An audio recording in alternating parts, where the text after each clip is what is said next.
يلا 1 2 3 Ghazi. Thank you for inviting me. Habibi, Appreciate I'm it. so happy to have you. First things first, what do you do for living? That's my brother's line. I mean, your brother. I have to ask you because your brother asked everyone else, so now I need to ask you. Anna, I try to make an impact and on everything. Good and everyone. answer. And I try to support people, and I like to give. Alhamdulillah. That's my ammo. That's my ammo. That's good. So it's safe to say that you're kind of the brain and the muscle with your brother in terms of what you guys are doing and the impact that you're doing on social media. It's more of a partnership.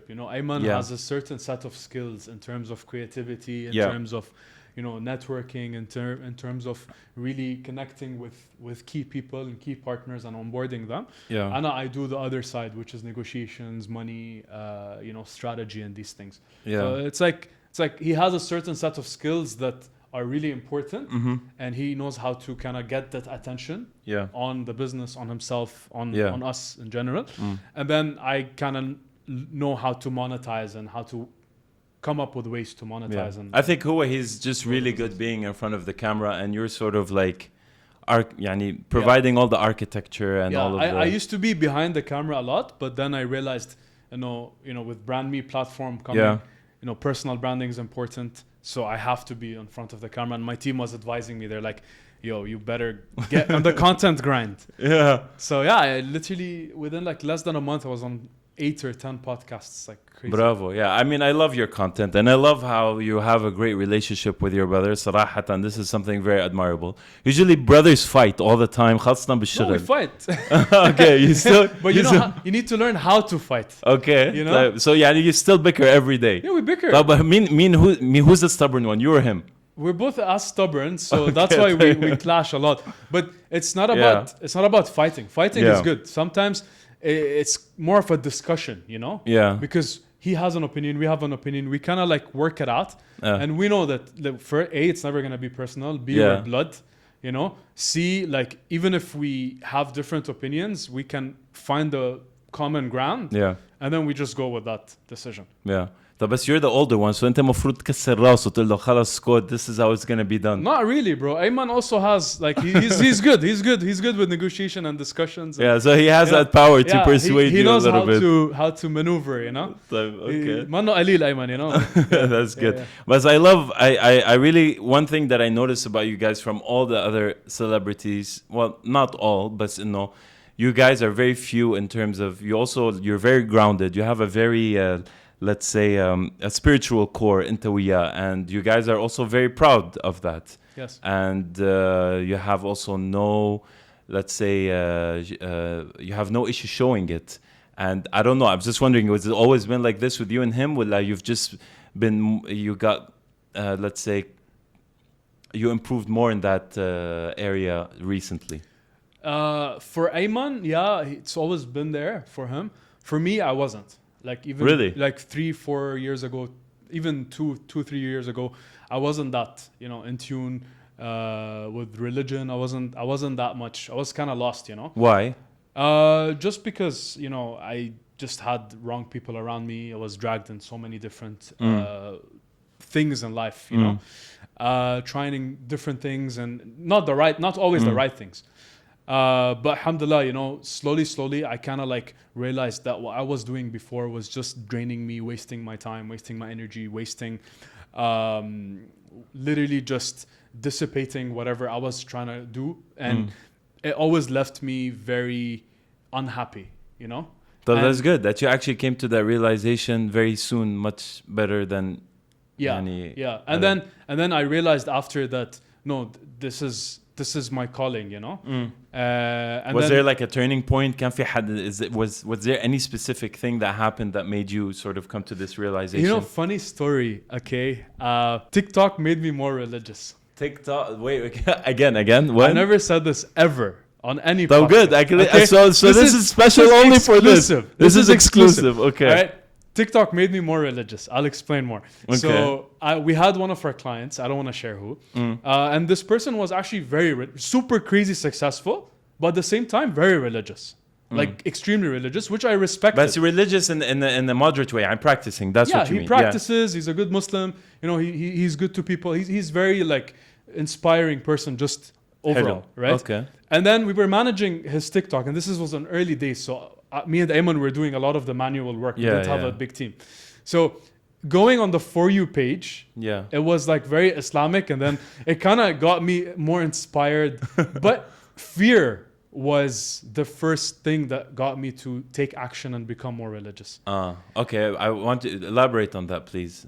Fear of what exactly? Fear of God, man. That's a lot of people don't have that, you know. But once you know what's coming, once you know why you're made, once you know the wrong and the right, and if you do wrong, this is what's gonna happen. This is the penalty that you're gonna be paying. Trust me, you will become more religious. And then once you become more religious, you'll fall in love with it. Yeah. So you'll start doing it out of love as well. So that's after dealing with this guy, it got you thinking, it got you just really like... And you know, someone to reach that level of success and still be very practicing and you know, just being an inspiring person, you know, just overall, it just got me thinking like, no, he's doing something right. Yeah, because obviously with money comes a lot of temptations. Yeah. And وخاصة into like what I noticed and what I really really respect about you and your brother is that you guys are exposed to so many things and so many people and so many let's say a lot of temptations, yet you still choose to maintain a specific path. Yes. And because Anna, before I've done these things and I'm not proud of it. Yeah. But from these things I learned a lot, and I learned about myself, and I learned how it is, so I know now not to do it. You know what I mean? Not only that, like it also made me who I am now. Yeah. Because it got me so low to the extent where I knew I had to change. Yeah. I knew that I had to go on another path, and just you know, I don't know what exactly it was, but when we decided to go Umrah, and when we went there. Ayman was like, should I post? I was like, yeah, you should post. Because if even one person got inspired from your post about Umrah and they went, you're going to get that, you know, like good deeds. I'm sure, but people probably started people, accusing, you're just... you're doing it for views and you're doing that. Okay, fine. People are saying, let them say what they're going to say. But in the end of the day, this was the real reason why we decided to share it. Because it was an insane experience. Like I've never experienced these emotions all at once. Yeah, fear, you know, disappointment in myself because I did a lot of mistakes before. Yeah, happiness. Yeah, love. You know, I never experienced all these emotions all together. Yeah, it was a bit overwhelming. It was overwhelming, but like I loved it. It was probably the best experiences I've had. And when was this? When you went to Umrah? Not this Ramadan. Oh, that's very good. One of the nicest and I would say like sweetest things I've seen was, oh my God, Akhuk, what you guys did with your grandmother. That's like, that's borderline abuse, man. That's borderline abuse. I mean, two things. Two things I want to know. Two things I'm really dying to know. Yeah. What on earth did you do with your grandmother? And why on earth do you always shave with monkeys in the wild?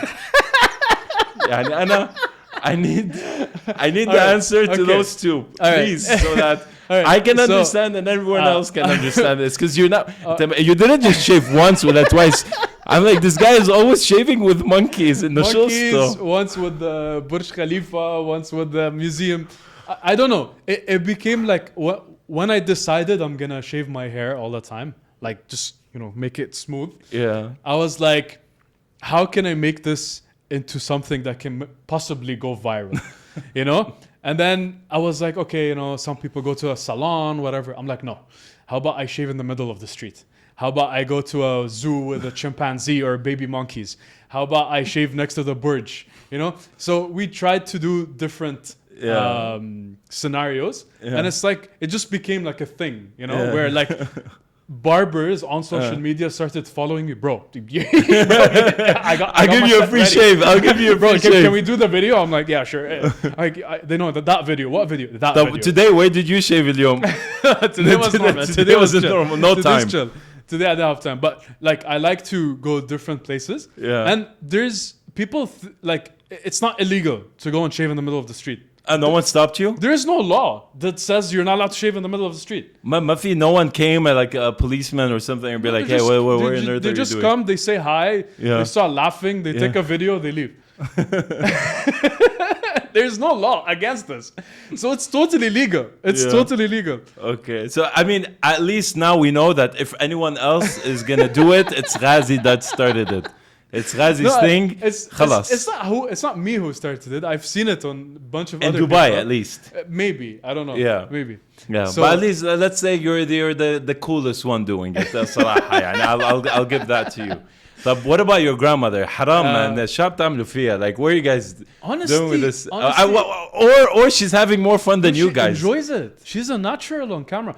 So, you know, like the whole trick is we don't tell her that we're filming. She knows that we're going to post and everything, but we don't make it. We just tell her to just be natural. Yeah. And we just have a camera around. Yeah. That's it. Yeah. That's why people love it. And she was just driving the Ferrari. Like, it wasn't just a Ferrari. She was like driving cars like that. No, that was the Ferrari crazy. Only that she drove. The rest is a driver. Okay. But yeah, I don't know. She wanted to try it. I'm just like, okay. Oh my God. I mean, if Why anything, not? yeah, if anything, I give it to you guys and how you're able to come up with these crazy ideas. But yeah, I mean, this one went really viral. Yeah, I think collectively, she did only a few videos, by the way. That's it. Yeah, but they went crazy. And then she like, khalas, I retire from social media. Well, because we started after 4 videos, we started getting calls. They're like, we don't want Ayman, we want your grandma. Please, we want to meet. She became like a celebrity. She started getting gifts, started getting these things. And then she's like, no, I can't, you know, I can't stay all the time in Dubai. Thank you, but I retired. I'm like, okay. Allah يحميها ويخليكم يا. She's such a sweetheart, عن جد. But let's bring the focus back onto you. Inta, you had a really interesting career. I mean, you worked with some really big names. You worked with Red Bull. Yep. You worked with Nestle. You worked with Zomato. And I think you worked with Zomato the longest. Yeah. For a few years. And obviously everyone knows it's a pretty big company in the F&B. But would you say that before you started your own thing, Hala, right now, would you say that these companies really paved the way into what you're doing now? Or do you think that you've always had that in mind, that you're really going to end up doing what you are doing today as Ghazi? I always wanted to be a business owner or entrepreneur, but unfortunately I didn't start younger. I wish I had started younger, but unfortunately I didn't. Obviously, working a 9 to 5, it teaches you a lot of things. There are things that connections and some government connections that I built while I was in a 9 to 5, and then I used after, and it was very fruitful, alhamdulillah. But definitely it was an eye opener because I figured out what I don't want to do. And funny enough, which is what? In some of the companies, I learned what not to do. I'm not gonna mention the names now, but I learned what not to do. And this is one of the reasons why I was like, no, I gotta do my own thing, because I was also an anti-authoritarian since I was a kid. Like, you can say I was a bully, but I wasn't any bully. I used to bully the bullies. So you were like hardcore, yani. Yeah, I never bullied someone that didn't bully. I just bullied the bullies. So when you went to Umrah, did you ask for forgiveness for what you did back in the day? Yes. You're giving me that evil laugh. You know what you did. Did you ask for forgiveness? Because God knows what you did. I don't even want to ask. I mean, bullying the bully, is it wrong? I don't know. Someone watching, comment. I mean, he's still a bully. Do you agree with bullying the bully, or do you disagree with bullying the bully? You know? So you were like basically the Robin Hood of high school, yani. Yeah, at some point. Yeah. But these bullies are also humans. No, but like going back to you learned what not to do. Yeah. So, yani, can you just elaborate on that a little So bit? there was a lot of business decisions from the leadership. There's a lot of things that a way of things being done in these companies that I figured out that if I want to open a company, I'm not gonna do it this way. Whether it's just being irrelevant, making people slow, making people comfortable. Did you try to voice them? Obviously, I tried, but then they would just shut me down because corporate. Yeah. And I remember you said something very interesting in one of your reels. You're like, when you used to come up with ideas, you're like, oh, no, we don't need it. Then 2-3 months later, bam, it happened. And like, but this was my idea. And I think that's khalas. Yani that's when you reach the point. That was the ultimate reason why that's it, Yeah. And literally the ideas were exactly implemented the way I proposed them. And the nice thing about me is I had the emails, I had everything as like proof that I came up with these ideas, but it was just brushed off, like, oh no, this was already in the works before. I don't know how the authenticity and the honesty of that, but the way I see it, it's no. Yeah. Once, twice, maybe 3-4 times, no. Was that when you were like, that's it, enough, we have to do our own thing, and we basically... Funny enough, I was one of the top performers, and when COVID came, we didn't need to go to the office anymore. So I would finish 3 months of work in like 2 weeks, because at some point I was doing also sales as well. So I overperformed in my sales, and the rest of the time it was like, because they weren't paying me commission on the sales. So I was like, why close more? I hit my targets already. Yeah. So I just started working on Bottle Flip and growing Bottle Flip. And I reached a point where Bottle Flip was getting me like 5-6x what my salary was at the time. And then even on top of that, I used to schedule emails so it looks like I'm working all day. Yeah. And then at some point, so they were. You were actually scheduling. Yeah, I was scheduling emails, scheduling messages, and everything. So it looks like I'm active, right? And then I reached a point where they were like, "You're overperforming." This is a hack learned from this guy. I scheduling emails. I mean, scheduling social media posts, okay, but scheduling emails, that's a new one. Scheduling emails, and at some point, like they were like, "Oh, you're overperforming. Well done. Here, there's a raise." I looked at them. I'm like, "What is that?" They're like, "It's a raise." I'm like, "Sorry, but this is change for me. This is change. I'd rather keep this, and this is my former resignation." They're like, "What do you mean you're resigning?" I'm like, "Yeah, I'm resigning, bro. I don't need you." Yeah. I just figured out something I can sell. Yeah. By myself. Yeah. And I just. Was that the point where you're like, I'm gonna start Bottle Flip with your brother? Was that the point? I had started Bottle Flip like 8 months before I put in my resignation. That's why I said I was overperforming. Okay. With like literally everything, I would submit. So khalas, it was already something that was. It was already in motion. In motion, and you were just maybe waiting for the right. Already making 5-6x what my basic salary is. Yeah. And then when they gave me an increment, it was like 4 or 5% of what I got. I'm like, what am I gonna do with this? Yeah. Thank you very much. Take it. Yeah. Leave it. I don't want anything. And they're like, oh, you want the compensation end of service? I'm like, I don't need it. Bye. So, who was the first client ever signed by Bottle Flip? High Joint. Dr. Hamad, I love you. Yeah. So High Joint. Wait. High Joint, the burger. Oh, so good. Man. Best burger in Dubai. Literally best burger. So can you give me some discount? Can you give me like free burgers or something? It's already a good price, bro. I know. But I'm a big guy. I eat a lot. Yani. No, but that place is unreal. It's so good. And it's such a success story. Yeah. And they grew so fast in a very short period of time. Yeah. And then back then they hired us to do their TikTok. Right. And they were just going viral.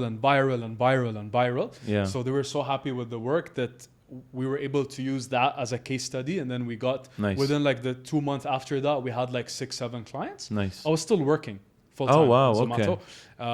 But was Ayman managing Bottle Flip at that time, or you had it given some, but on the side? Yeah, it was on the side. But like I said, I was scheduling emails and I was outperforming everyone in 2 weeks. Yeah. And then the rest of the 3 months, I was outperforming the quarter in 2-3 weeks. Wow. And then the rest of the 2 months, I was like focused on this. Yeah. And Nice. I was getting the calls, everyone's happy. They even gave me a raise and I rejected it. And I Yeah. just, that's it. I put in my Nice. resume. And are you guys still managing how you joined? No, not Okay. currently. Yeah. But I mean, I remember that they were going viral, and I actually didn't know that was you guys. It was us. Yeah. We're behind a lot of accounts. Yeah, We're behind a I lot know, of accounts. I know. You guys are doing great, and mashallah, and you there's just so much buzz that you are doing with Bottle Flip and Anjad. Yeah, hats off to you.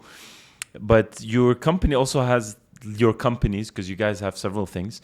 You have a lot of verticals, right? So you have several things. So if you can just give us a brief idea of what All you. right, so there's now we're moving more into consulting Okay. because we realized that clients are really, depending a lot on these agencies. Mm-hmm. Okay, and they're jumping from one agency to the next and that. So what we would do now is go into your company and figure out what's going wrong, because agencies just doing the promotion part. Right. Sometimes there's price, there's product, there's place, there's so many other things to do with marketing. Yeah. Right? So it's not just getting views and just getting, Yeah. but you have Yeah. to sort Yeah. of like manage those views into leads and leads into into money. Yes. And not only And that. this is so you guys are taking care of all that process. Yeah. So that what we do in the consultancy bit is we go in, we dig deep, we understand exactly what the problem is, and then we fix it for you. And then we build you an internal marketing team. Okay.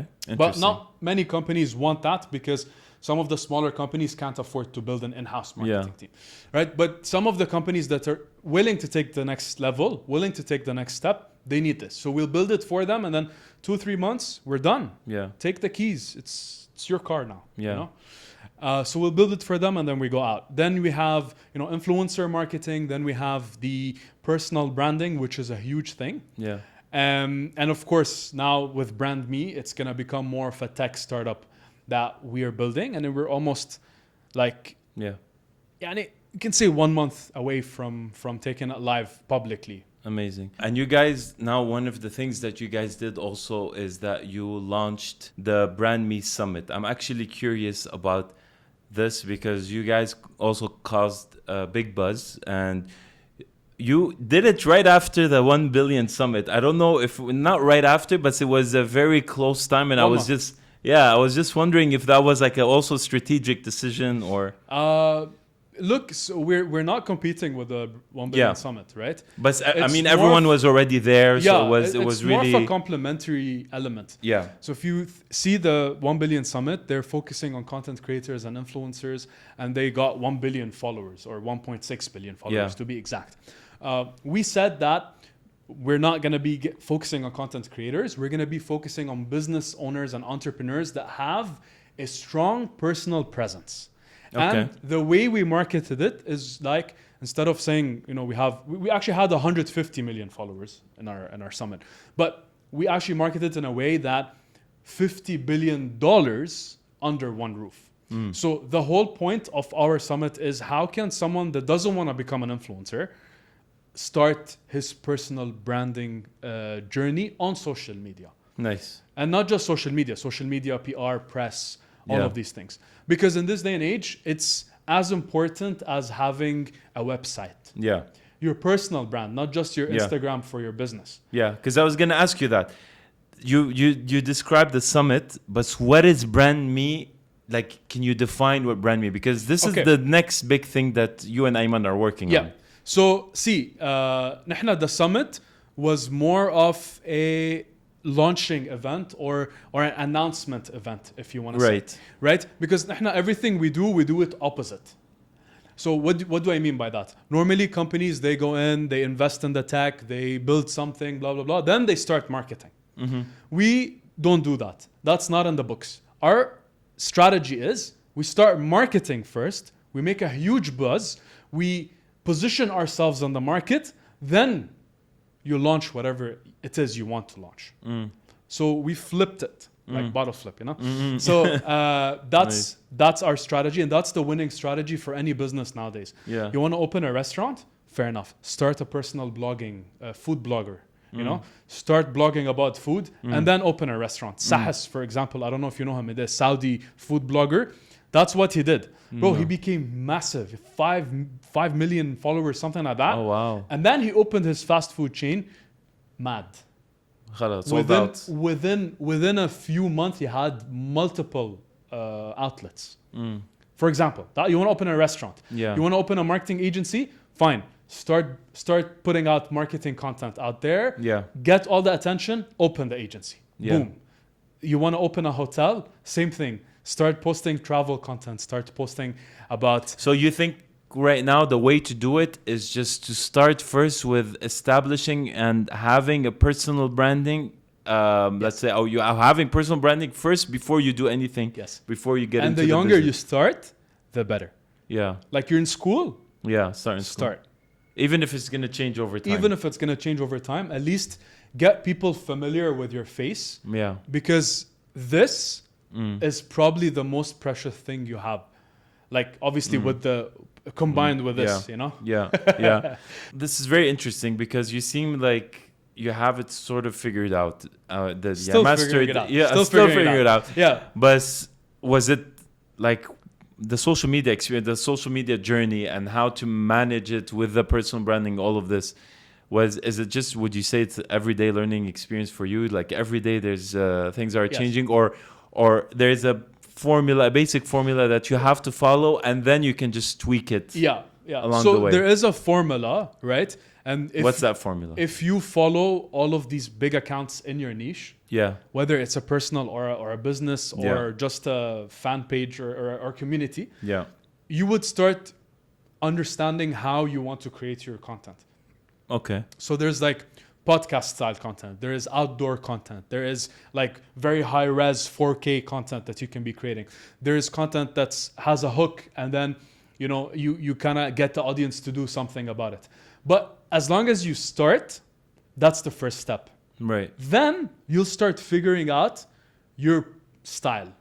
Right. You know what I mean? Yeah. You know what I mean? Yeah. And So it's like a lot of trial and error and sort of like testing the waters and seeing what works, Yeah. what sticks, what doesn't works stick. for you. Yeah. Because what works for you might not work for me. Like think about it like cars. How many car brands are there? And you probably like a different car brand than I love Audi, for example. You might not love it, but it works for me. I don't actually. You don't like Audi? Okay, No. fair enough. Yes. Exactly. You proving my point, right? So that's that's what it takes Yeah. to. And you've been super vocal about more than anyone, honestly. Like you're always on my feed and you're always in my and on social media talking about the importance of creating content. And I'm just curious why. Like why is it that you are so vocal about it and you just keep pushing people to do it? Because there's a lot of people like, oh man, too shy. I don't want to get on in front of the camera. But you're like, do it. Stop messing around. Just freaking do it. See, funny enough, I was someone that's camera shy. Yeah. I used to be before I can talk on stage, I can do whatever. Yeah. You put a camera in front of me خلاص. and I freeze. Yeah. And it got me thinking, like in this day and age, you're on your phone for 7 hours, Yeah. some people 14 hours, Yeah. and you're staying all this time on this device. You're being like, harvested for views, and you're being advertised to, and these companies are becoming rich because of you sticking your face on the phone. And it's becoming worse and worse and worse day per day per day per day. Why? If you're going to be spending 7-8 hours on your phone, and if you don't believe that you spend 7-8 hours on your phone, please go to your watch time and your time spent on your phone and check it for yourself. Yeah. And if it's less than 2 hours, I'll believe you. Yeah. You're doing something right. But other people are spending up to 8 hours a day. Yeah. So that means Especially the younger ones. yeah, not just the younger ones. There's even people that are older that are still also in between meetings, walking, having a coffee. Every 2 seconds, like the first thing they do when they go to order their coffee in a coffee shop, instead of like talking to the person behind them, maybe they're interesting, especially if you go to a nicer coffee shop, you can meet interesting people that can afford like a 50-60 dirham cup of coffee, right? Instead of turning back and talking to people, they just take out their phone. Yeah. And imagine how much visibility and how much marketing free you can get if you start creating content about your niche. Like Yeah. you said, you're in development, right? Yeah. Or you're in contracting or or construction. Yeah. Start creating content about that. Yeah. No one is creating content about that. The Yes. next time the next time someone wants to develop They know who to go something, to. they know who to go to. Not only that, like they know that you have the credibility because they're familiar with your face. Yes. They see that you know Actually, your that stuff. was why I started this all of this in the first place. Exactly. Like they know they can trust you because they've seen your content. They've seen your consistency with the content. They know the topics you're talking about is very deep.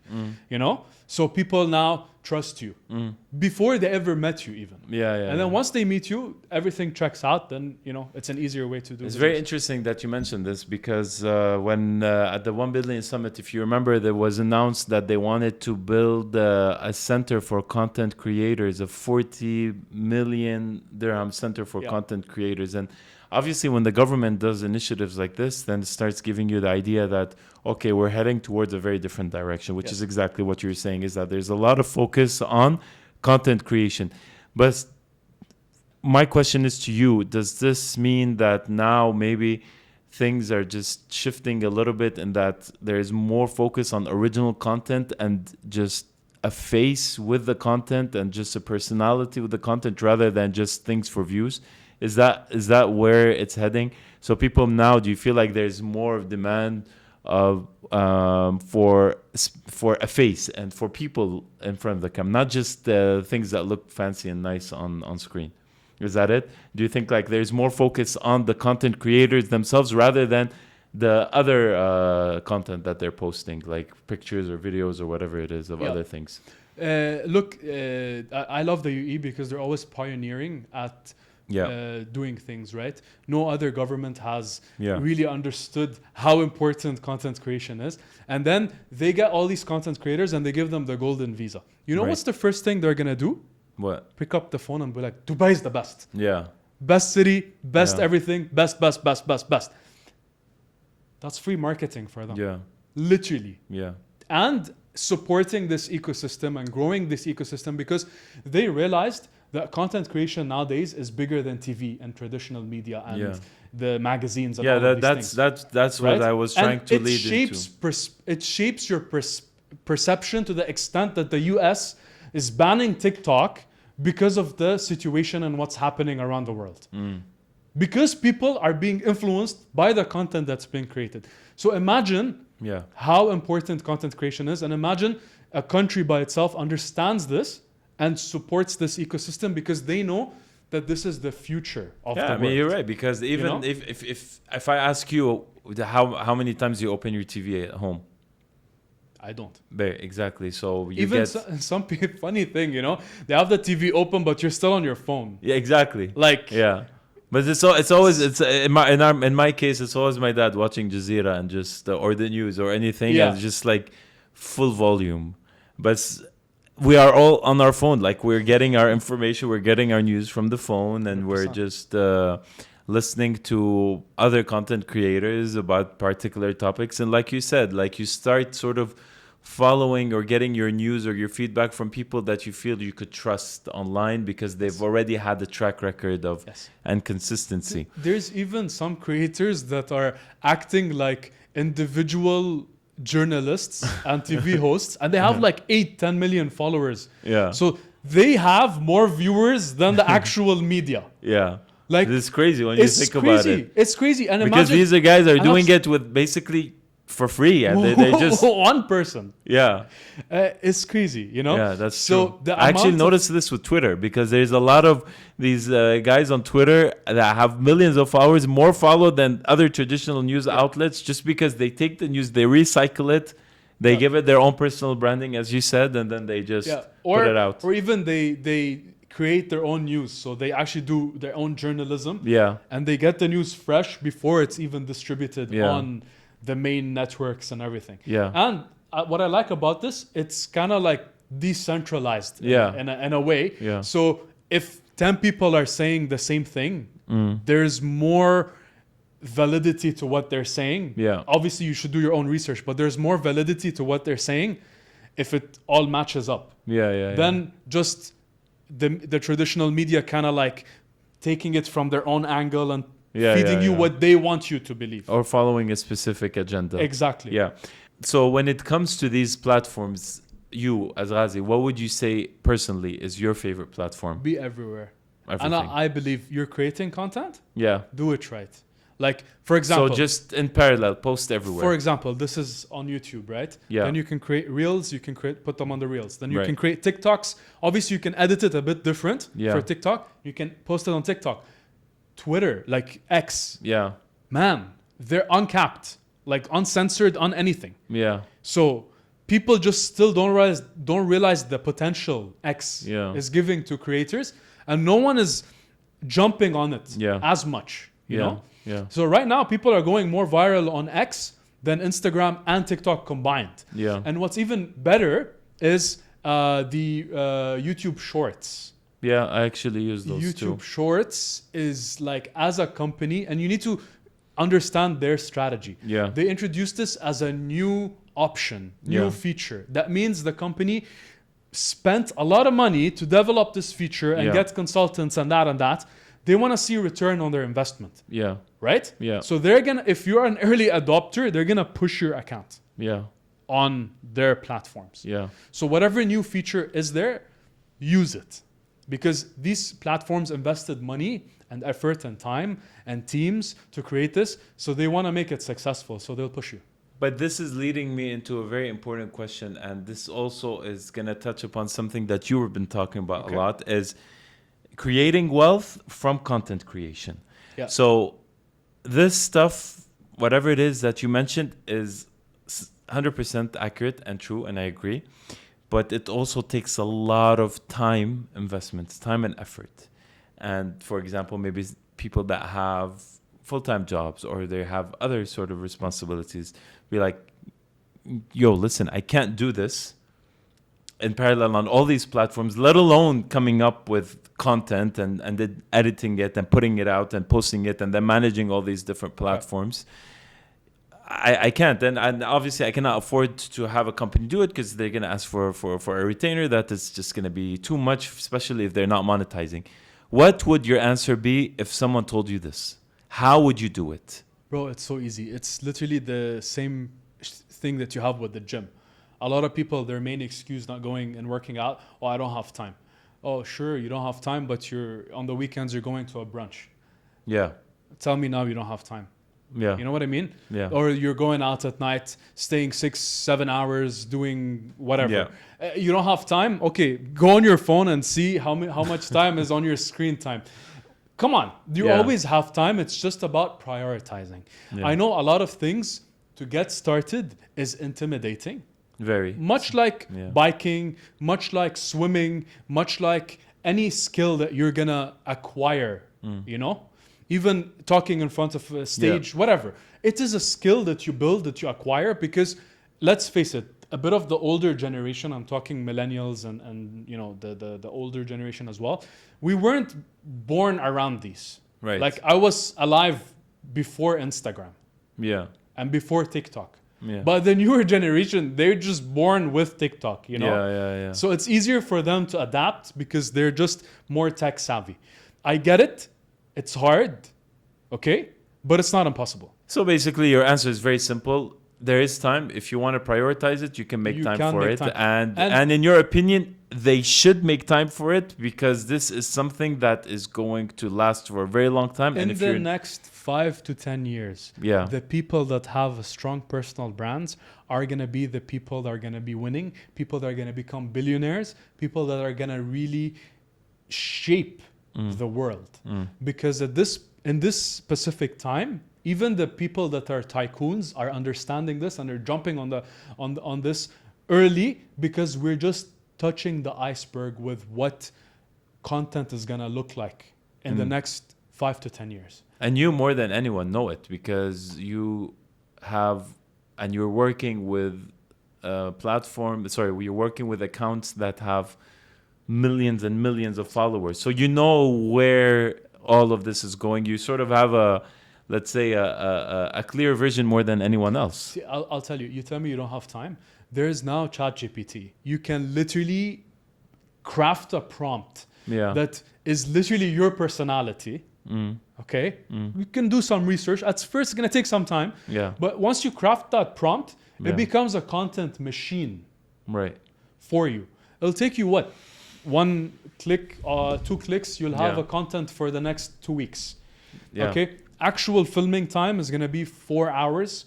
And guess what? There's a lot of countries outside that you can outsource to for nothing.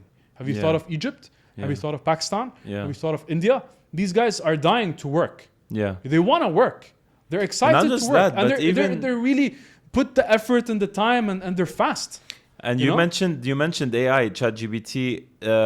There's actually, I'm sure you know it. There's also a website now that allows you to create your own content using your avatar with your face, with everything. Yes. HeyGen.com, and you don't even have to do it. You just give it a prompt. It sort of picks it up, Yeah, I don't and like so it just becomes. It looks a bit fake. I don't like It it. looks. I I don't haven't like it. tried it, but I'm saying now it's like this. Imagine in 6 months, Maybe. it's gonna Yes, be. Yes. And now there's like AI influencers that are totally virtual and Yeah. they're getting millions of views and millions of followers. But the key thing is what you said. You have to have first some sort of personal brand. Like you have to have your edge. You have to have your own style. You have to sort of stand out. How do you usually advise your clients to stand out? Like what do they have to do? Because if everybody's creating content, what does Ghazi tell I them love to this do? question. Everyone asks me the question. If everyone's creating content, then it's like class. You have the A students, the top of the class, Yeah. and then you have the C and E and F students. What's different here than that? Okay, Yeah. I'm not saying that I endorse school or I love Yeah. school, because it did teach me things, and some things I could have been learning while I go. But what I'm saying is, some people are gonna just have a better understanding of life, understanding of their industries and thing, and they're gonna be able to be more talented in creating content. Some people, it's gonna be harder for them because they're not as talented in creating content, so it's gonna be a longer journey for them. Right. But if you're consistent on something and you really put effort and time in it, You're gonna get there. you're gonna get there eventually. Yeah. Okay? But the most important thing is to start. Now, coming to the question is, how can I differentiate? Yes. It's not rocket science, okay? Probably whatever I'm saying now or whatever anyone's gonna say, it's already been said before. I don't know how long life has been going on for, thousands and millions of years. So whatever you've thought, whatever you've done is probably already done before at some shape or form. However, there's no such thing as plagiarism, okay? You're a doctor, you're in the niche of engineering, you're in niche of media, you're in the niche of entertainment. Follow the 10 biggest accounts, then the 100 most biggest accounts, and then get inspired, take things from here, take things from there, combine them together, make something new out of it.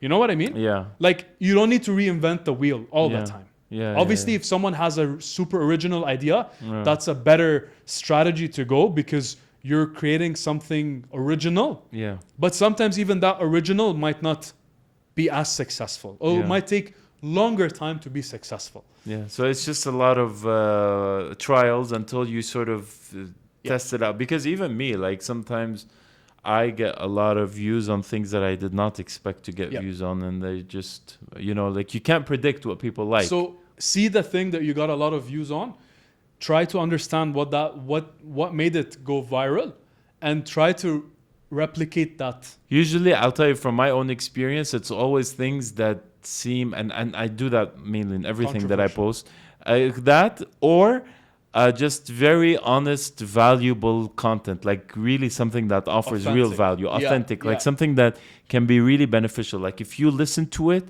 it actually helps you in one way or another. Yeah. So this is usually from what I noticed. That's in your niche, right? But you have entertainers that are just going around and slapping people in public and just going viral for it, which is not wrong. I mean, if that's part of your prank show or something, fair enough, do it. Yeah. Just do something. Yeah. But you also said that having a lot of followers and just amassing like a large number of following doesn't really necessarily mean like you have good conversion.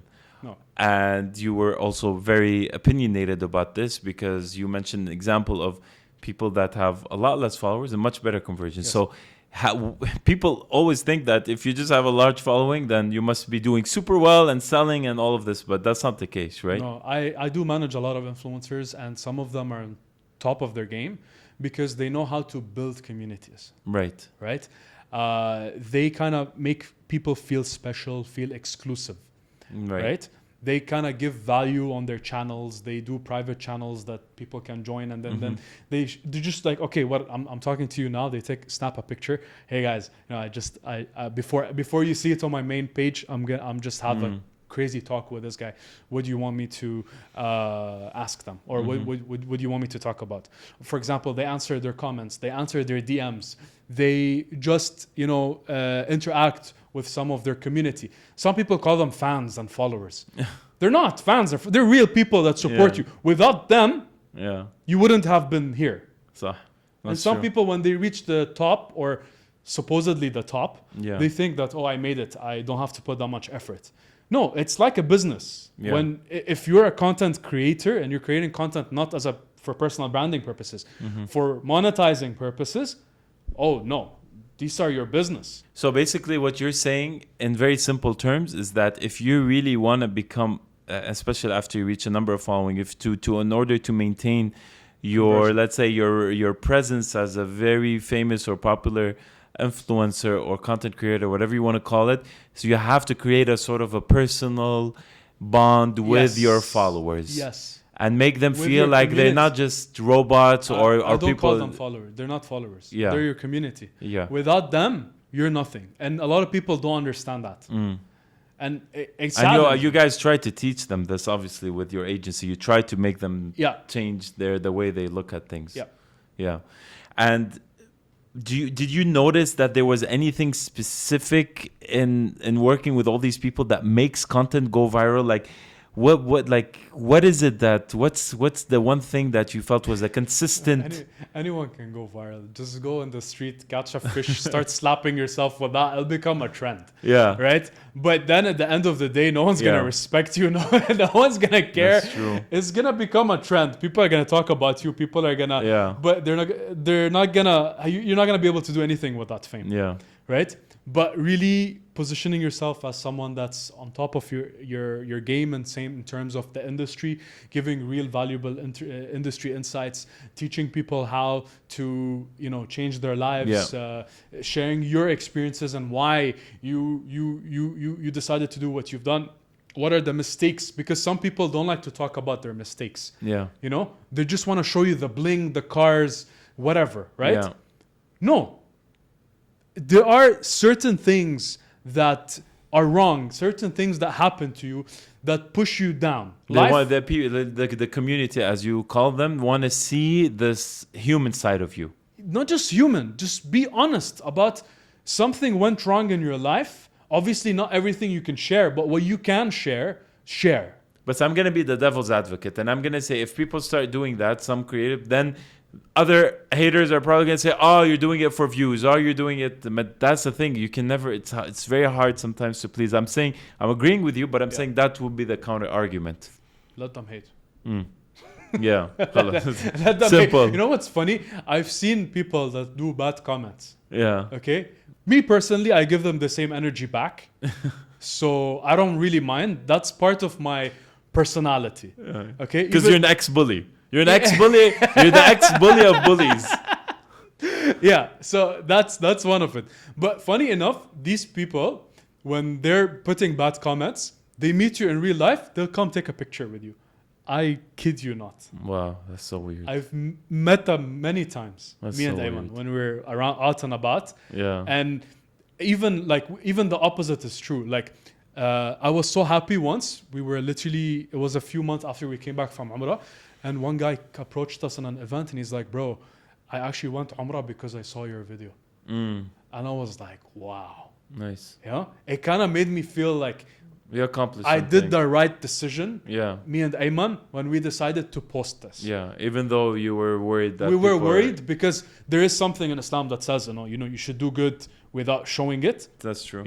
But we realized that because he gathered all this attention, it became his duty to talk about it. Because if he's not going to talk about it, who will?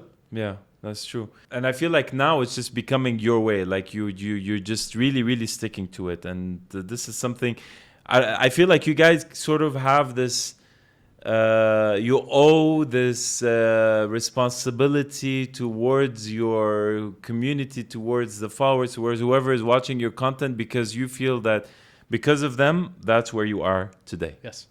And a lot of people forget that, and then they start becoming like Narcissistic. yeah. And they're you should like stay humble, because the one reason why people start losing conversion, because they become less and less relatable. I'm dying to ask you who you think is like the worst person doing this right now, but I know you're not gonna give me names. I'm not gonna answer. I'm not gonna give names. Like I know, but I'm just dying to know, because I'm sure that there are some people that are just going at it the wrong way, and it's soon. Than later, it's gonna backfire, and it's just gonna. It's an up and down thing. You see how many companies in the industrial era, when everyone started creating brands and manufacturing things, and a lot of companies were doing it wrong. Right. And these companies are disappeared. They're nowhere to be seen nowadays. Right. And only the companies that had a good ethos, had good values, actually worked on progressing and putting good in the world, as the ones that stayed. And this is where the whole notion of corporate social responsibility was born, right? From that era. So in this day and age, it's flipped over. And this what you're saying is this exactly the same thing can happen with individuals. Yeah, this is what they could just fall influencer social responsibility or content creator social responsibility is, because you are nothing without your community and without the following and the followers that you have, right? So these are your community. So what you as a creator or as a content creator or an influencer or a person with a large presence, what are you doing to give back to these people that are supporting you? I mean, they're not your customers, but because of them, you are where you are today. Right. And if you think about it like that, you'll never be I mean, you're just very arrogant. Yeah, you won't never be arrogant about it or anything like that, You always humble yourself, because there's two ways, either to think about it like that or to look at people that are way more successful than you and go in these rooms and interact with these people. I kid you not, you will not have a single thing of being, like arrogant or whatever, So I also wanted to touch on something that is sort of changing the game, and you guys, Ayman, and your team, you're always at the forefront of whatever you're doing in terms of content creation and social media. But when it comes to AI, how do you think this is going to change the social media and content creating game? Because now, if you notice also that Meta, Facebook, is also like starting to like give a lot of like these solutions and all these different like things related to AI that is really changing the game in terms of content creation, and not just them, but also even like companies like HeyGen. And I'm 100% sure that AI is just gonna grow super exponentially now. How do you guys see that how do you see it changing the game? Faster. Much faster. Faster creating content, faster to conceptualize, better ideas. But again, you need to know how to operate these AI tools. Like a lot of people tell me, but I use ChatGPT and it just gives me the same thing over and over again. There is like a way to create prompts. There is a way to tell it what to do so it does it right. Someone, I forgot who it was, but it was a really, really cool quote, and it stuck in my head. And he said that AI will never replace or will never take your job or will never replace you, but someone that knows how to manage and operate AI will. Yes, 100%. And I think this is exactly what you're trying to say. Exactly. And literally, like there is a whole science to how you can use these AI tools and how you can integrate these tools to streamline your operations. Like we got really obsessed, and I'm going to say it again. We got obsessed with integrations between AI and automations in our business that bottle flip, I was able to decrease my workforce by 60%. 60%. 60%. Wow. Okay. And with Brand Me, it's almost all of it is automated. So you can talk about 80% of everything is automated. Yeah. So that is what you can do with AI. Yeah, but again, it will never replace the source. It will never replace the brains or the person that. Yes. Even when it comes to content creation, it has to be someone that's coming up like with. You told me that avatar. Yeah. The avatar won't have the same passion I have. Yeah, exactly. In 100 years, they won't have the same passion. Or it will just. It's just gonna be fake. It's just never gonna be a real. No, they can make it very realistic. They can make it like there are now deep fakes that are being circulated around. Really? Yeah. You haven't heard about these deep fakes? I mean, I've heard of these AI inspired characters that are just going viral, but they're just based and they're produced based on people's fantasies. Yeah. So they sort of create these characters, but I didn't really get into the deep fakes. There's deep fakes of celebrities and doing things and saying things, but at the end of the day, they're mimicking someone real. Yeah. But would you think that there will ever come a point where it will be just a person or a personality that's just created from scratch using AI? Do you think there is already? There is. And that could actually take could gain traction? It's already getting there's money influencers that are AI influencers now in the market. Oh wow. In Dubai. Yeah. And really? Yeah, they're posting and they have opinions and personalities and fans and followers and a community and everything. I mean, I heard, but I didn't know that they're getting followers. I didn't know they're gaining traction, but it's interesting that I hear this from you. Wow. Yeah. What about other areas of technology? I mean, one very, very, very interesting company that's from Dubai, founded by Khaled, what was it? Khaled Zaita, Views. Oh, yeah, I heard about it. This is actually very interesting, and I'm 100% sure that you guys have something in mind in terms of virtual reality or augmented reality, and how this could really also change or sort of be incorporated with what you guys are doing with Brand Me. Do you think that this is also like maybe it's gonna go down that route because Views is growing like crazy? Yeah. Like maybe tomorrow you'll start seeing cameras, on players playing. We're actually in contact with them. We might do something cool. Oh wow! Okay, with cool. Views. Yeah, we met them last year or something. Okay, so this is something that you also see as it is growing. An avenue. We can definitely not disregard it. It is a very interesting avenue because it makes you feel like you are living and the experience. Experiencing it, like as if you're there. Yeah. Because of the cameras that you're doing. Yeah. But until I see like huge mass adoption of something, that means that unless these big giants and big apps and big platforms adopt this and start putting it within their feed or an option on the app, I don't see it being widely spread yet. Okay. But there is definitely a big potential for it in business. Yeah. Like, for example, IKEA nowadays, they even show you the furniture, how it's going to look in your house. Nice. Right? With augmented reality, which is like groundbreaking, because the whole point was, how can I shop for furniture if I don't see it? Yeah. And they kind of fixed that with augmented reality.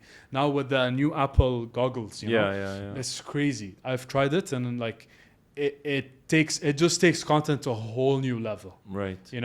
I believe in the coming years, there's not gonna just be 2D content. Mm-hmm. Most of the content nowadays is 2D. Yeah. Right? On your I mean, it is 3D on your phone, but it's like just flat. Yeah. Flat plane. Yeah. We're gonna reach a point where there's gonna be 3D in a 2-plane dimension content. Nice. Where it's gonna be around you. And it's already being done, right? I mean, in construction, we use it a lot in terms of. But it's still on a flat plane. Yeah, and and like you said, Adobe, it hasn't really gained so that much momentum. It's gonna be on your goggles, and you're gonna look here. Yeah, I'm gonna see you sitting next to me, but you're gonna be in another room altogether. Maybe in another country altogether. Yeah. Right, and it's gonna be so fast that it's gonna be this responsive. as if you're really sitting in front of me. Yeah. So that is gonna happen, but the problem with that is people's adoption. How fast are people gonna adopt this? Okay. Because now with AI, you still feel like there's this. People are accepting it, but there's still that friction where, oh, I still don't use it, or I use it on a very surface level. Yeah. You know? Okay. Let's talk a little bit more, because you mentioned the keyword decentralization. More about content creation and blockchain, and basically now there's just this huge drive and this huge let's say direction towards decentralization, because as you mentioned many times is that, and it's very true, that corporations own all the data, all the leads, all everything. They just give you some numbers, some figures to keep you happy, but they have everything. They literally know where you live, which house, what you ate for dinner, who's your neighbor, everything. But now with these decentralization, it's and with blockchain, I think this is gonna also change the game. I love this question. Because I want to pick your brain, because I know you have a lot in that bald head of yours. So I want to get out as much information as I'll tell you. What I don't like about the Web3 space, right? All of them are so happy to know these terms and to talk about these terms, and they market it to the mass public using these terms. What terms?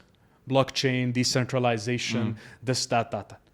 Dude, just market it as a normal platform. Yeah. And just have the back end blockchain and decentralized. You don't have to tell people that you're decentralized to be decentralized. You can just make it into for dummies, okay? Because people are really scared of this Web3 decentralization, whatever, because of the amount of scammers and people that lost money and people that are just... It's a very negative connotation. Yeah. So I always tell my clients, why are you so proud? Okay, fine, I get it. In industry forums, you can use these terms. But I'm sure your grandma doesn't know what decentralization means. I'm sure maybe your parents don't know what decentralization means. Just say it's a new platform that has security at highest level in terms of you own your own data. Oh, nice. I can understand it. My 5-year-old can understand it. My cousin can understand it. You know what I mean? Like they kill me when they're like, "Oh, we're AI, decentralization, metaverse." They're just happy to put these words together. They just sound smart. No, you're absolutely right, because it sounds a lot more complicated than it is. Yeah. And for me, the only way I look at it is because really, like sometimes I'm so frustrated, and when I came to that realization is when, for example, like when I compare a platform, like it's not a very good comparison, but like let's just use that as a sample, like between LinkedIn and, for example, Instagram. At least on LinkedIn, you sort of have real data, like. Yeah, you the can sort of terminology, the words. Yeah, you can sort of extract from it. You can talk like that. Yeah, like some real people, real numbers. You can see, but like with for example, with Instagram, with TikTok, nothing. Like you just have number of followers, growth, and that's it. You don't really know who is really per se following you. And this is what you're saying, that right now people should just make it simple. That the whole decentralization is just. Is a very complicated word. We're just trying to own the data so that we know how to use it for our own benefit. That's it. Yeah. Why are you branding yourself decentralized? The problem is they have like a conflict. All of these Web3 companies, they have a conflict in their personality. Okay? They want mass adoption, but at the same time, they're using complex words that no one understands. Yeah. I mean, I'm in the field. I understand it. But the common people won't understand what decentralization, Web3, NFTs, this, that. Yeah. Dude, simplify it. Yeah. And people will start accepting it. Yeah. Like, this is a currency that we use. Yeah. Oh, nice.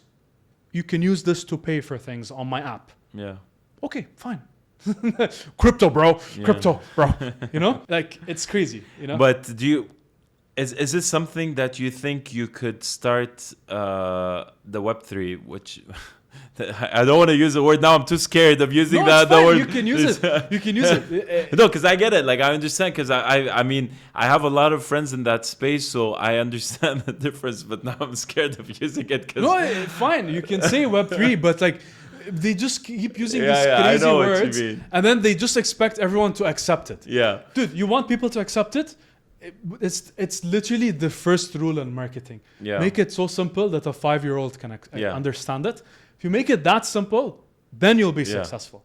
I know. You know what I mean? But there are a lot of startups right now that are coming out, especially a lot from Canada and the US, that are really trying to provide the solution to really own the data.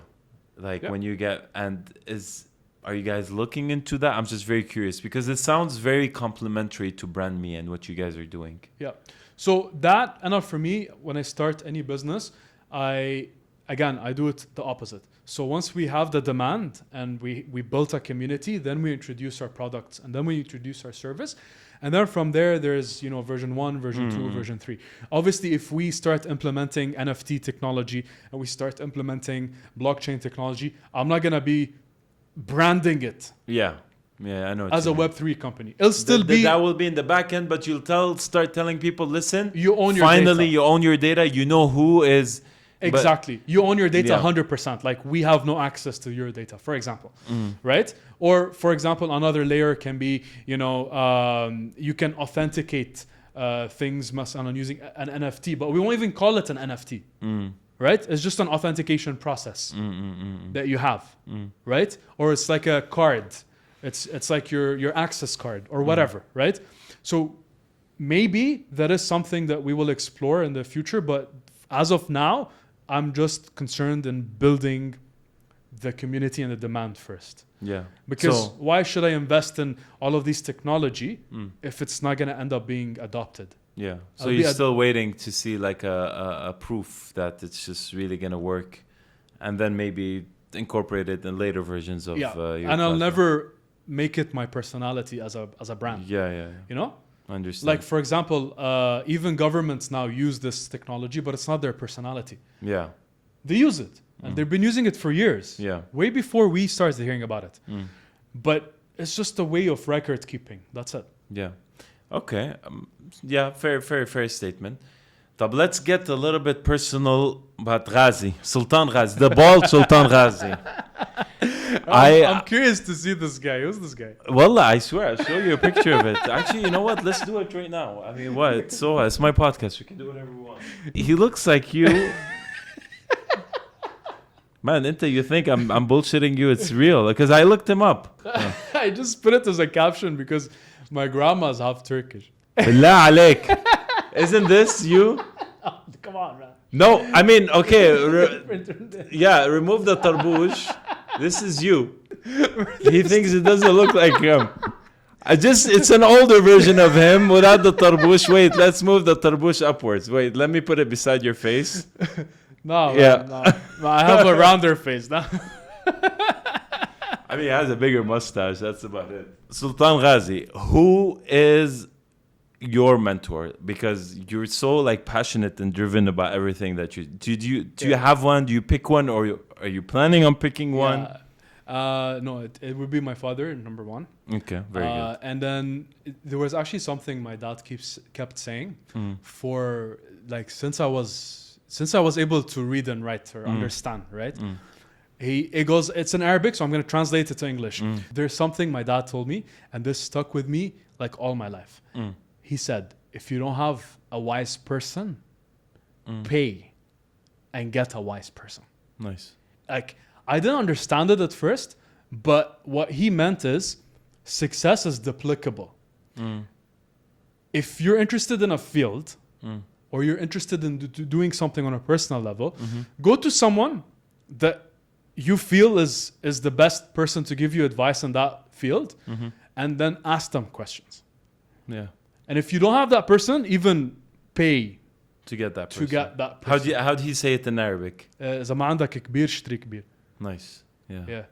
Yeah. I mean, that's very. And how did you? I mean, obviously your dad's number one, and I Yeah. really respect that. But I'm sure there must be others in more specialized Yeah, of course. areas. There's people in real estate in the market here, like Firas, for example. Firas Msadi, Fan Properties. And he was, really inspiring me in that aspect, either to he's be really good. more into business or more into like the real estate and properties, because a lot of the sectors that we cater to in terms of marketing is in real estate as well. Someone else, like there's different people for different things. There's some global figures like Anthony Robbins, Robin Sharma, some people on social media like Alex Hamosi, really interesting people that I've been following. And then obviously I take the nice things, and then if something I don't agree with, I just keep it away. Yeah. There's no one perfect. No one's perfect. Yeah, and this is so important because this is sort of your protection against this whatever toxicities is in this domain, because this domain that you're in can be very, as we said, can be very toxic, very tempting, and very draining also at the same time. And there's just a lot of like people always criticizing you, giving you shit for stuff, and like they just never seem like to be pleased. So how do you manage with all of, I know you said that you don't listen to the hate and stuff, but like, do you feel like you ever sort of have a burnout or just like a complete frustration because you're just being drained and pulled from every direction, especially with someone like you, because you're managing so many different people with a lot of expectations and a lot of followings? Yeah, it's always important to take time. I don't say off, time to reflect. Yeah. Okay. How do you do that? Going out, enjoying a nice dinner, going on a nice vacation. It's not a vacation. I take it more as a reflection time. Because so it's just an off time completely. Yeah, a lot of times I get these good ideas when I'm out, off the screen, off work, not thinking about anything. And then like on the beach somewhere, and I literally come up with the next plan and the next idea. It starts here, and then I write it down. I have to write it down, quantify it, put some dates and put some deadlines. Because if it stays here, it's never going to happen. Yeah, that's very good.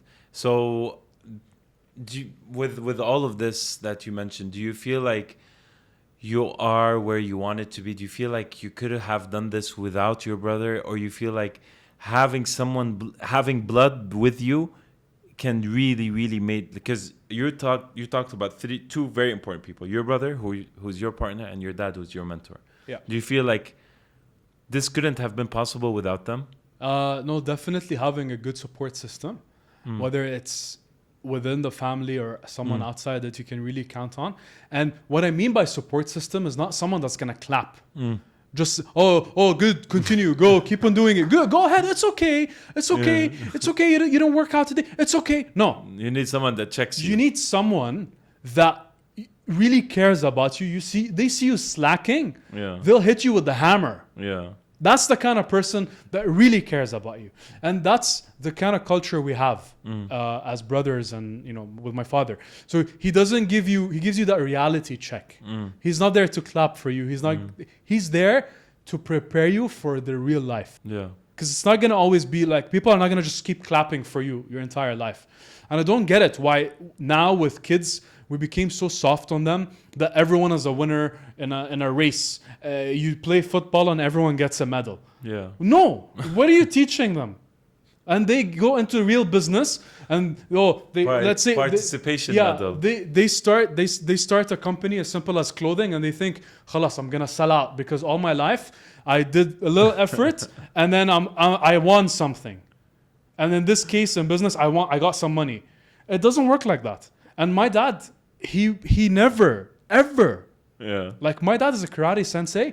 Yeah. I was in his classes from a young age. Nice. But I was the kid that he put the most pressure on. Yeah. I was the kid that he was the most, like he didn't give me no slacking, And it's funny because I know that you're very critical of the younger generation, but I want to know, based on your work and based on what you're doing, how do you notice the difference between this Gen Z now and the older generation, how they treat social media, or how like their work ethic?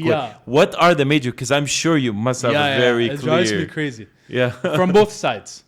So Okay. you have the older generation that generally don't understand how social media works. Yeah. And because they are at the level that they got to, they don't accept someone younger than them sometimes giving them, like telling them what to do or how to do Yeah. it. That's one area. Another area is the work ethic from the Gen Z. You know, they're just all over the place. I work when I feel like working, you know. Some of them are consistent. Yeah. Like I'm actually surprised, Yeah. you know, with the amount of younger entrepreneurs in this day and age. Yeah. Because when I was their age, 18, 19, I wasn't thinking about work. I was just going out, living life, you know, going to parties, whatever I was doing, right? But nowadays, people from when they're 16 years old, and I've really met some change makers at that age, and I was so impressed, and I told them, here, there's a contract, go ahead. Nice. Start, like, you're not working for me, you're working with me. Right. And they're their own entrepreneur, but they're really good at what they do because they start at a young age, and some of them, they understand, for example, TikTok way more than what I would understand. I have a good understanding, but they understand it even more, Yeah. and they deserve the contract. Obviously, I test them out and I see you know Yeah. how they're working, but if they deserve it, I give them the chance. Yeah. 100%. That's amazing. And do you do you also have any positive experience with the older generation changing their mind once they start seeing that, oh, okay, Yeah. you know what? So like, normally, this is, maybe you were right, I was wrong, I underestimated the impact, I underestimated your opinion, because I'm sure you get all. Actually, a lot of it, like, I think Tawfiq Radiya, and you guys are very good friends with him. yeah. And he didn't want to get on camera, and he thought it was a downgrade, and he's gonna look silly, and Now he has millions of followers. now he has millions of It's followers. And yeah, so I'm sure. Do you have such similar experiences? Definitely. So what we end up doing is, okay, we'll do it your way, fine. Yeah. But we'll also do our way. Okay. And let's do A/B testing. And they understand that because they've been in business for long, and they know their product, their service, it went through a change and went through a testing phase with their customers. Who's your customer on social media? Your viewers, your followers, your community. So we tell them, we can do it this way, we can do it this way, and let's test it. And most of the time, because we actually know some basic formulas that how to create content, most of the time, our way, it becomes better, and then they enjoy it, and then they see the results. Once someone feels and tastes that success or the results, they want more of it. So then they trust you more. So you just kind of like let them learn from their own mistakes in a way. Yeah, ish. That's good. طيب, let's get back to Sultan Ghazi's way of doing things. So how do you, because you're a very productive guy, but what is your, like, what would be your, some days aren't as productive, like generally speaking, how would you define a very productive day? Like, what's your routine? Because I know that you have specific things that you like to do, and especially waking up real early. So I just want to pick your mind on this. I don't know, like we have a talk show, right? And we've asked a lot of tycoons, a lot of people, and online, and literally every motivational page out there tells you, wake up at 5. You know, Bill Gates wakes up at 5. Elon Musk wakes up at 5. And they say it as if it's some kind of like major thing, Newfound knowledge, newfound hack or whatever. You know, your creator, God, and his prophet have been saying this for thousands of years. You know, wake up for Fajr and start your day. Pray, which is, and nowadays they go like, oh, wake up and meditate. Wake up and meditate. And then, you know, wake up early and do your workout. And this was already there. But people never, you know, followed it properly. Never took that never applied it properly. But when they hear someone that's already successful say it, oh, it must be right. When your creator literally told you that's how you should do it. You know? Same thing with fasting. Now people go, oh, I'm intermittent fasting. I'm very healthy. You know, this is what Ramadan is, you know? Muslims have been doing it for thousands of years. So, like honestly, like why is it suddenly some great, you know, discovery, whereas your creator has been saying this, and who knows you better than yourself? It's Allah. So you know? your answer is just go back to the basics. Just go back to what's Go back to the basics. Yeah, to the 100%. scriptures and just what's been told from you for thousands. What's been told to you, sorry, for and thousands of you. You know what's so funny? Not told And by that- anyone. It's your creator. Yeah. In this chair yesterday was an ex-Liverpool player that played in the Premier League for many years, and I had a podcast with him, Kevin Stewart, and he actually... Oh, yeah, I know him. Yeah. I mean, I didn't meet him in person, but Yeah. And believe it or not, the guy is not even Muslim, and he prays Fajr. He wakes up at 4 o'clock in the morning or 4:30, and he's like, man, there's something so special about this that I can't explain it, but the amount of productivity and the amount of like real like good energy that I have in the morning just makes so much sense now when I understand why Muslims do it. And he's like, I didn't know, but now I'm not even Muslim and I pray Fajr. They're like, I don't know why I'm doing it. I just do it anyway. And and then he told me he was really funny because he was saying it in a very animated, funny way. And he's like, man, even if you think about all the vices and all the bad habits, they all come at night. You know, like whether you want to drink or whether you want to like have like a burger or watch like a shitty show. It's like you never want to do these things in the morning. Nobody wakes up in the morning and Fajr wants to eat a burger or watch a shitty show or drink alcohol or thing. It's like, so my own logical explanation is the devil lives at night. The devil lives in the night, and you know, basically the angels and the goodness are in the morning and in Fajr. And for me, that's just the perfect formula. That's why I sleep very early and I wake up very early. I love that. I swear, wallah, this is what he said word for word, and I'll send you the clip. And that was his own conclusion without interruption from anyone, without input from anyone. And some people find it like a huge discovery. It's Yeah. been said to us like thousands of years ago, you know? Yeah. So in simple terms, that's your answer. This is what you just start a very early day, just stay consistent and just start off. Yeah, and basically, in other words, start your day at the right Tone. right tone. Exactly. I'm not saying I'm always you know, Yeah. consistent on that, but every time I feel like I'm going back, I try to push myself. Yeah. Right. And at your company, I'm just very curious. You also seem to employ a vast majority of your staff are actually females. Yep. Yeah. I would say more than half, but correct me if I'm wrong. But why is that? And I think it was a conscious decision that was made from you guys. Yeah. So again, diversity in the workforce. That's one. Two, I believe women are even 10 times more productive and 10 times better than men when doing a job. The only thing that maybe men A lot of be men better. are gonna hate this. No, They're usually gonna get a lot of hate for this. what men are better at is taking decisions fast. Yeah. You know? Yeah. And a lot of times is when women aren't available to work is when they're actually pregnant and they get babies, and that's when they need to really focus on the babies, and that's when the men are more in the workforce. That's why there's more men in the workforce. But if you go back to it, women are actually really, really good at what they do. Yeah. I'm not joking. Less sloppy, more organized, really knows how to deliver things on time. Especially probably in this field, because it's a lot of it has to be sort of perfected. Like maybe some things you can get away if you half-ass it, but with like this, the social media and content creation, it has to be sort of almost as perfect as you can make it, so that it just comes out very high quality. So again, like I'm not saying men are not good. Yeah. A lot of men are great leaders. A lot of men know how to take decisions, split of a second. Yeah. That's maybe something men are better at. But sometimes women are also 10 times more better quality in terms of the production and the end results than what they're doing. Nice. And you should give that to them, right? Yeah. And fair and square. Do you even like at work, do you promote or do you sort of try to encourage your staff from staying away from specific things, or like just bad habits, or like what would you say bad habits that you notice, especially now with your employees or whatever people that are just in this field? Like what would you really advise them to stay away from?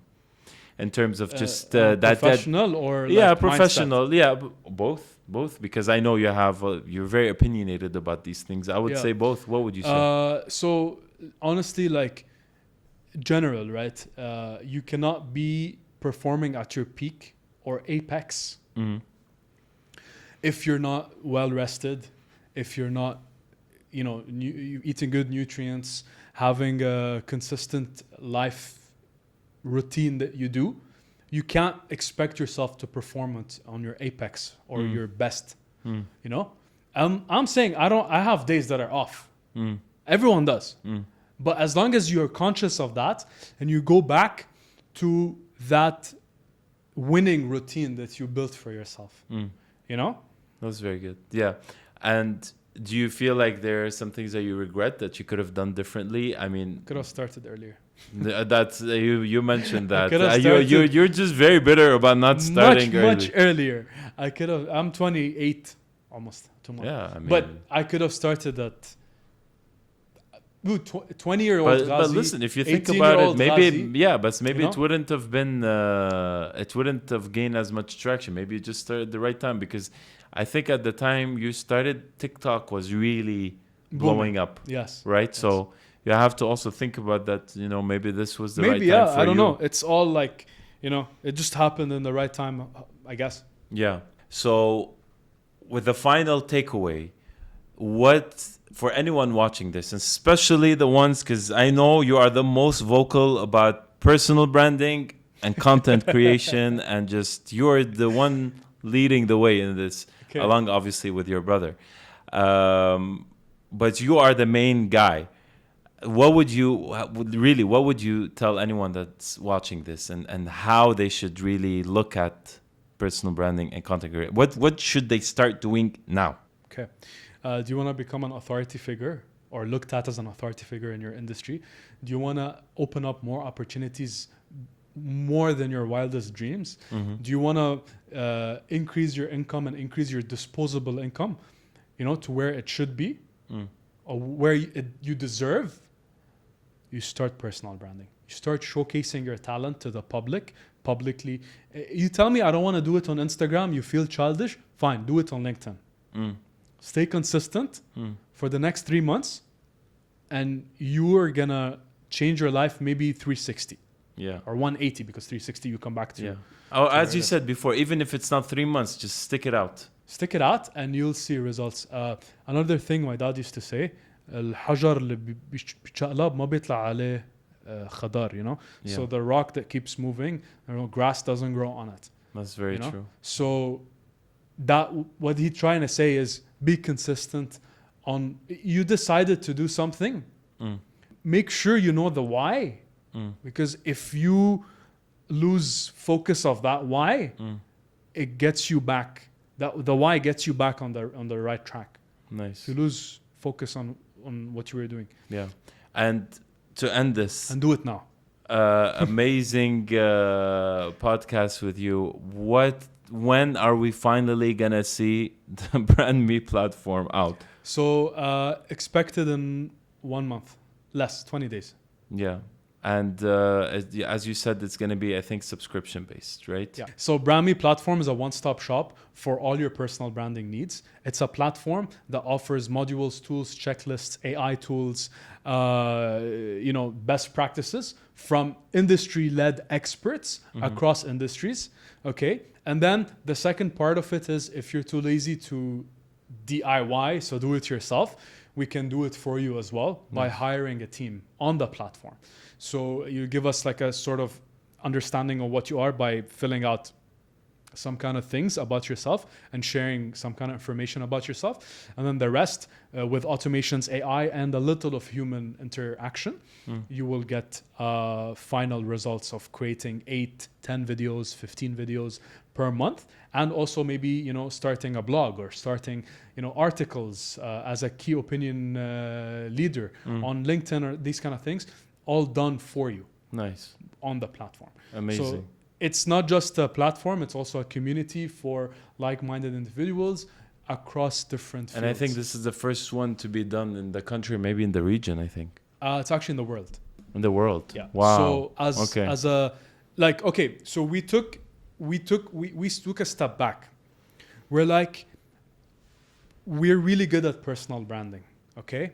And personal branding doesn't just mean viral and views, by the way. Okay? How can you present yourself in the best way possible for achieving your objectives, whether it's money, whether it's a new job, whether it's clients, whether it's connecting with people, whatever it is, right?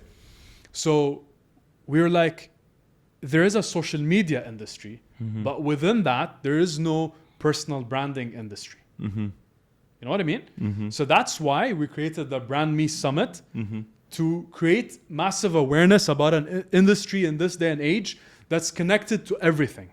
Whatever your field is, you need to be on this. Then we said we need a platform. So much like Red Bull, when they started, they didn't want to compete with all the sodas and all the fizzy drinks.